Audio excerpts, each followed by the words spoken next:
السلام علیکم ورحمۃ اللہ وبرکاتہ۔ جیسا کہ دوستو ہم نے آپ سے وعدہ کیا تھا کہ ہم سلطان رکن الدین بیبرس، جنہیں سلطان صلاح الدین ایوبی ثانی کا نام سے جانا جاتا ہے، ان کی مکمل زندگی کے بارے میں آپ کے ساتھ ڈسکس کریں گے۔ ہم سلطان کی زندگی کو 4 ادوار میں بیان کریں گے۔ پہلے ادوار میں ہم ان کے بچپنے کو ڈسکس کریں گے، جبکہ دوسرے ادوار میں ہم ان کا غلامی سے لے کر آگے ڈیفرنٹ آقاؤں کا ساتھ ان کا جو سفر تھا اس کے متعلق ڈسکس کریں گے۔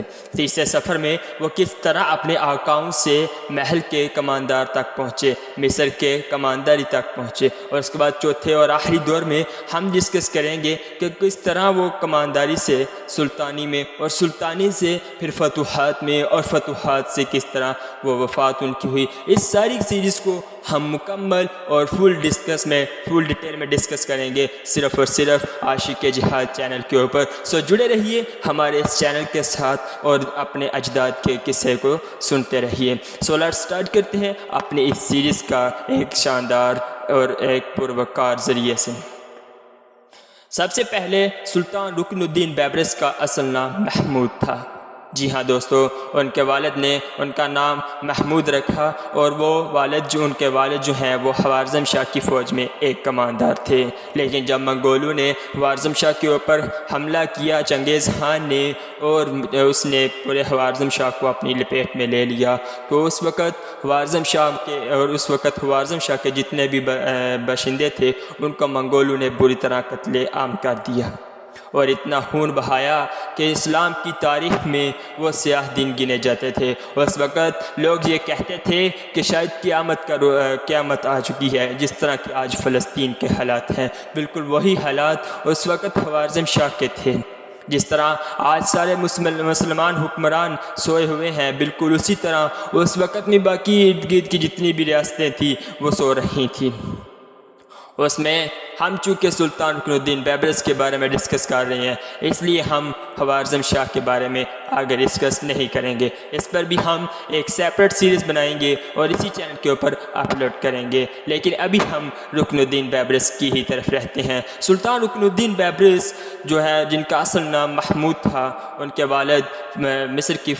والد خوارزم شاہ کی فوج میں ایک کمانداری کے عہدے پر فائز تھے، لیکن جب جنگ کے دوران ان کی وفات ہوگی اور منگولوں نے ان کے بیٹے کو قید کر لیا، اور ان کے بیٹے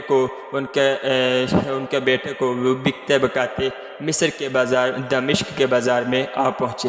دمشق کے بازار میں ان کی قیمت 850 درہم لگی، لیکن سلطان رکن الدین بیبرس کی ایک آنکھ خراب تھی، اور ایک آنکھ خراب ہونے کی وجہ سے جب خریدنے والے نے ان کی ایک آنکھ کو دیکھا تو لینے والے سے انکار کر دیا۔ اس نے کہا کہ اس کی آنکھ خراب ہے، میں اس کا کیا کروں گا۔ اس کے آنکھ نابینا ایک آنکھ میں کم دکھائی دینے کی وجہ سے انہوں نے اس کو لینے سے انکار کر دیا۔ اب وہاں پہ یہ روایت تھی کہ اگر ایک غلام نہ بکے تو شام کو اس کو گہری کھائی میں اس کا مالک جو ہے وہ گرا دیتا تھا، اور وہ اپنی جان سے ہاتھ دھو بیٹھتا تھا۔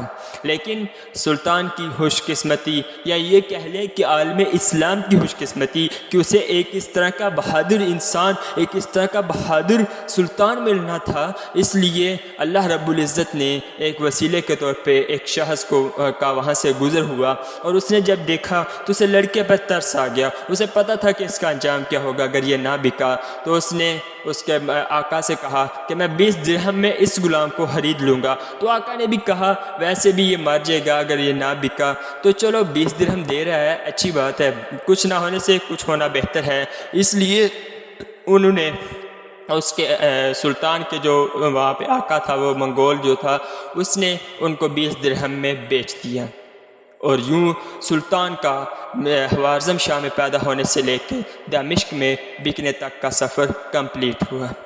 اور پھر وہ آقا کا اپنے سلطان کے ساتھ کس طرح کا سلوک تھا، اور سلطان کا آگے اس نے کس طرح خیال رکھا اور کیسا سلوک برتا کیا، اس کو بھی ہم انشاءاللہ اپنے پارٹ 2 میں، یعنی کہ ایپیسوڈ 2 میں ہم دیکھیں گے کہ سلطان کے ساتھ یعنی کہ محمود کے ساتھ ابھی ہم سلطان کی بجائے محمود کا لفظ استعمال کریں گے تاکہ سٹیپ بائی سٹیپ آپ کو چیزیں بخوبی سمجھ آتی رہیں، اور محمود کا اپنے آقا کے ساتھ اور اس کے آقا کا محمود کے ساتھ کیا اٹیچمنٹ تھا، اس کو ہم پارٹ 2 میں ڈسکس کریں گے۔ سو جڑے رہیے ہمارے چینل کے ساتھ۔ جزاک اللہ۔